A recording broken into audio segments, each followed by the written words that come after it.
بسم اللہ الرحمن الرحیم۔ السلام علیکم ناظرین، آج کی ویڈیو مولانا کمیل مہدوی صاحب کی ہے، تو چلتے ہیں بیان ویڈیو کی جانب۔ مختصر سا بیان دیکھتے ہیں مولانا صاحب کا اور ایک مختصر سا عمل دیکھتے ہیں۔ مربوط ہے گفتگو سے ارشاد اقدس الہی ہے سورہ ابراہیم میں کہ اے رسول آپ یاد کیجئے اس وقت کو کہ جب ابراہیم نے یہ کہا، اسے عرض کر چکا ہوں کہ وہ میں کائنات چھپی ہوئی ہے اس لفظ میں، یہ جو حرف ہے بلکہ الف اور دال یہ اس کو کہا جاتا ہے کہ یاد کیجئے۔ میں آپ سے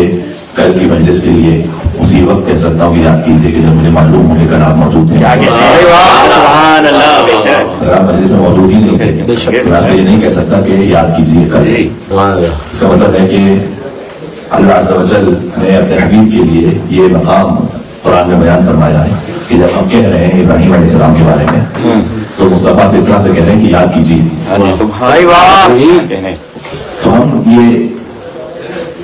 کہہ رہے ہیں، یعنی اللہ سبحانہ وتعالیٰ یہ کہہ رہا ہے کہ ہم اپنے حبیب سے کہہ رہے ہیں کہ وَإِذْ قَالَ إِبْرَاهِيمُ،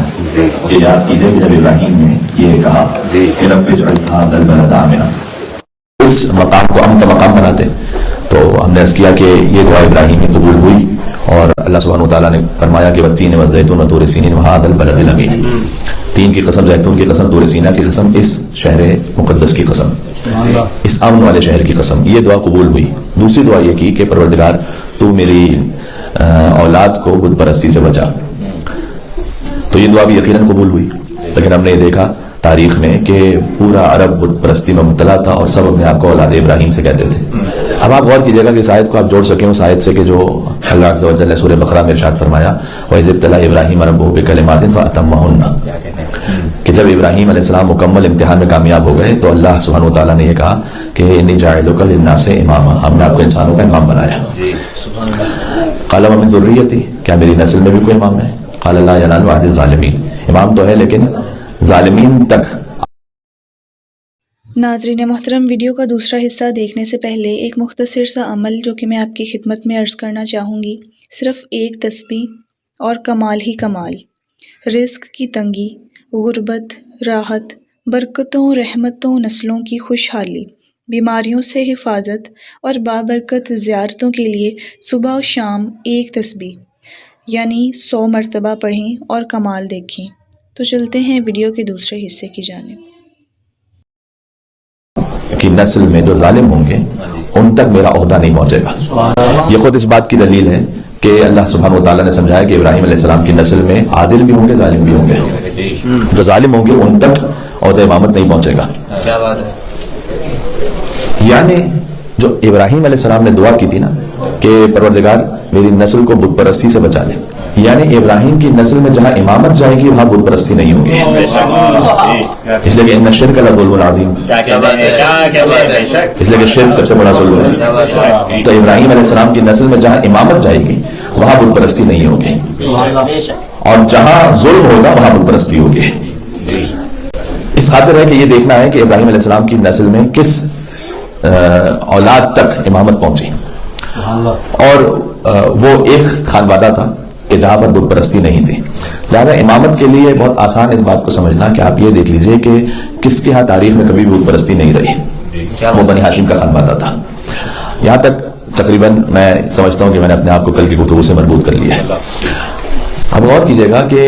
یہ اتنا زیادہ اہم ہے معاملہ کہ اس کا معاملہ فقط دنیا کے ہمارے معاملات سے نہیں ہے، بلکہ اللہ عز و جل نے فرمایا سورہ اسراء میں کہ یوم ندعو کل اناس بامامہم، کہ ہم بلائیں گے بھی قیامت میں ہر انسان کو اس کے امام کے ساتھ۔ یعنی امامت کا تعلق فقط آپ کی دنیا تک نہیں محدود ہے، اس کا تعلق آپ کی آخرت سے ہے، اس لیے اتنا زیادہ اہم ہے کہ اس پہ بات کی جائے۔ لیکن اس آیت کی جو تمہید اللہ نے بنائی ہے سورہ اسراء میں، اس آیت سے پہلے کی جو آیت ہے وَلَقَدْ كَرَّمْنَا بَنِي آدم، ہم نے بنی آدم کو کرامت عطا کی ہے۔ کرامت کا مطلب یہاں پر ہے ڈگنیٹی، آنر، ہم نے عطا کیا آدم کی اولاد کو، یعنی جو اپنے آپ کو آدم کی اولاد، جسے ہم عام سادہ لفظوں میں کہتے ہیں جو انسان کا بچہ ہے، اسے اس کرامت کو باقی رکھنا چاہیے، اس ڈگنیٹی کو جو اللہ نے اسے عطا کی ہے اسے باقی رکھنا چاہیے۔ یہ جو ڈگنیٹی ہے یہ خلقت میں بھی ہے، تمام مخلوقات سے اللہ تعالیٰ نے انسان کو الگ خلق کیا،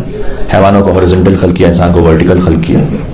جب وہ کھانا کھاتا ہے تو اسے نظر نہیں جھکانا پڑتا بلکہ کھانا خود اس کے دہن تک پہنچتا ہے۔ یہ خلقت کی ایک کرامت ہے، کیا بات ہے، یہ سارے انسانوں کے پاس ہے، اس لیے ہم بنی آدم کا ذکر کیا، مسلمانوں کو نہیں کرامت عطا کی، مومنوں کو کرامت خالی نہیں عطا کی، بنی آدم کو کرامت عطا کی، اللہ تعالیٰ کرمنا بنی آدم، یہ اللہ تعالیٰ نے آپ کو ایک عزت اور حیثیت عطا کی، ورزقناہم من الطیبات، اور ہم نے پاکیزہ رزق عطا کیا۔ تو جو پاکیزہ رزق اللہ تعالیٰ نے عطا کیا، تو اللہ تعالیٰ نے ایک تو یہ بات سمجھائی کہ کرامت اس وقت باقی رہے گی جب تم رزق پاکیزہ رکھو گے، جہاں رزق حرام ہو گیا تو وہاں انسان اور حیوان میں فرق ختم ہو جائے گا، اس لیے کہ حیوان یہ تمیز نہیں رکھتا کہ وہ پاک کھا رہا ہے یا نجس کھا رہا ہے، حلال کھا رہا ہے یا حرام کھا رہا ہے۔ آپ کسی پونڈ پہ یہاں چلے جائیے جہاں بہت ساری ڈکس ہوں، تو وہاں پر آپ کو فیڈ کیجیے تو 20-25 ڈکس ایک ساتھ اس پہ ٹوٹ پڑیں گی، ان میں سے کوئی یہ نہیں سوچتا کہ کون کب سے بھوکا ہے، کس کا حق ہے، مجھے اپنا حصہ کسے پہنچانا ہے، جس کے ہاتھ میں جو آیا اس نے لے لیا۔ تو اگر انسان بھی ویسا ہی ہے اور اسے سائل اور محروم کا خیال نہ رہے، جو قرآن میں لفظ استعمال ہوا میں وہ لفظ استعمال کر رہا ہوں کہ سائل کے لیے بھی تمہارے مال میں حق ہے اور محروم کے لیے تمہارے مال میں حق ہے، اگر اسے خیال نہ رہے تو پھر اس میں حیوان میں فرق نہیں رہا، وہ کرامت اپنی کھو گیا پھر۔ ورزقناہم من الطیبات، اللہم صلی وفضلناہم علی کثیر ممن خلقنا تفضیلا، اور ہم نے فضیلت عطا کی اس انسان کو اپنی کثیر مخلوقات پر۔ یہ کثیر مخلوقات کیوں کہ اللہ سبحانہ وتعالیٰ نے، جبکہ ساری مخلوقات پر انسان کو فضیلت ہے، میں کبھی اور سناؤں گا آپ کی خدمت میں کہ کیا اللہ سبحانہ وتعالیٰ نے یہاں بیان فرمایا ہے۔ تو اللہ کہہ رہا ہے کہ ہم نے بنی آدم کو کرامت عطا کی اور اسے فضیلت بھی عطا کی۔ اس کے بعد کی متصل آیت ہے کہ یوم ندعو کل اناس بامامہم، تو یاد رکھو کہ ہم قیامت پر انسان کو اس کے امام کے ساتھ اٹھائیں گے، یعنی اگر تم نے اس کرامت اور حیثیت اور عزت کو باقی رکھا تو پھر تم صحیح امام کے ساتھ آؤ گے، رزق کو پاک رکھا تو صحیح امام کی پیروی کرو گے، اس فضیلت کو تم اس وقت باقی رکھ سکو گے اور اس کو اس وقت تک مینٹین کر سکو گے کہ جب تم امام برحق کی پیروی کرو گے۔ لیکن یہاں پہ ایک لفظ استعمال کیا کہ ہم ہر انسان کو اس کے امام کے ساتھ بلائیں گے، اس کا مطلب یہ کہ کوئی بھی انسان بغیر امام کے نہیں ہے، چاہے وہ یہ کہہ رہا ہو کہ میں کسی امام کو نہیں مانتا، اس لیے کہ ہر انسان ورنہ کیسے امام کے ساتھ آئے گا۔ اس کی مثال ایسی ہے کہ جب لوگ یہ کہتے ہیں کہ ہم کسی بھی دین کو نہیں مانتے، تو کسی بھی دین کو نہیں مانتے کا مطلب یہ ہے کہ وہ بھی ایک دین ہے، کیا بات ہے، بے دینی بھی ایک دین ہے، ہاں دین کا مطلب ہے راستہ، روش۔ تو اگر کوئی کہے کہ میں کسی دین کو نہیں مانتا، میں ایتھسٹ ہوں، ایتھسٹ کا مطلب ہے کہ وہ بھی ایک فکر، ایک نظریہ ہے، اس کا بھی ایک دین ہے۔ اس طرح سے اگر کوئی کہے کہ میں کسی امام کو نہیں مانتا تو اس کا مطلب ہے کہ اس نے اپنے نفس کو، اپنی خواہش کو اپنا امام بنایا ہوا ہے، اپنا رہبر۔ اور یہ تعجب کی بات نہیں ہے، اس لیے کہ افرائیت من اتخذ الہہ ہوا، اللہ تعالیٰ نے قرآن میں کہا ہے کہ کیا ہے رسول آپ نے دیکھا کہ جس نے اپنی خواہش کو اپنا الہ بنایا ہوا ہے۔ کیا بات ہے، جب خواہش کو اللہ بنا سکتے ہیں خواہش کے امام کو نہیں بنا سکتے، یعنی خواہش آگے میں اس کی پیروی کر رہا ہوں، امام یعنی جس کی پیروی کی جائے، جس کو فالو کر لیا جائے، تو ہر انسان کا کوئی نہ کوئی امام ہے۔ جزاک اللہ خیرن کثیرہ۔ آج کی اس ویڈیو میں مولانا کمیل مہدوی صاحب نے اپنے ایک مخصوص انداز میں صبر و تحمل کی حد میں رہتے ہوئے بیان کیا ہے۔ امید کرتی ہوں کہ مومنین کو آج کا یہ عمل پسند آیا ہے، جو کہ مختصر سا صرف ایک تسبیح کا عمل تھا، اور مولانا صاحب کا یہ بیان، مولانا کمیل مہدوی صاحب کا۔